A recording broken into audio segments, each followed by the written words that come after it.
महाराष्ट्र तेलंगणातील आराध्य दैवत म्हणजे चंद्रपूर जिल्ह्यातील गोंडपिंपरी तालुक्यातील धाबा येथील संत परमहंस कोंडय्या महाराजांचा यात्रा महोत्सव सध्या संतनगरी धाबा येथे सुरू आहे।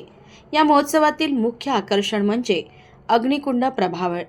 पवित्र श्रद्धेच्या बळावर अशक्य वाटणाऱ्या गोष्टी शक्य झाल्याचे दाखले पुराणात सापडतात। भक्तीची अग्निपरीक्षा घेण्याचा असाच थरारक सोहळा धाबात दरवर्षी आयोजित केला जातो।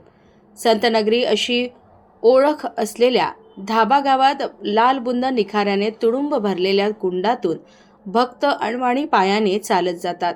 यंदाही हा सोहळा वयोवृद्ध बालगोपालांच्या उपस्थितीत पार पडला। या कार्यक्रमासाठी चौकोनी खड्डा खणला जातो। त्या खड्ड्यात मोठ्या प्रमाणात लाकडे जाळली जातात। जळालेल्या लाकडाच्या तयार झालेल्या निखाऱ्यांची विधिवत पूजा केली जाते आणि मग या निखाऱ्यावरून चालण्याचा थरारक सोहळ्याला सुरुवात होते। मध्यरात्री सुरू होणाऱ्या अग्निकुंड प्रभावळीचा सोहळा अग्नी शांत होईस्तोवर सुरू असतो। भक्तीचा हा अद्भुत सोहळा बघण्यासाठी महाराष्ट्र, तेलंगणा, आंध्र प्रदेशातील भाविक गर्दी करीत आहेत। विशेष म्हणजे या यात्रेला 1984 पासून सुरुवात झालेली आहे।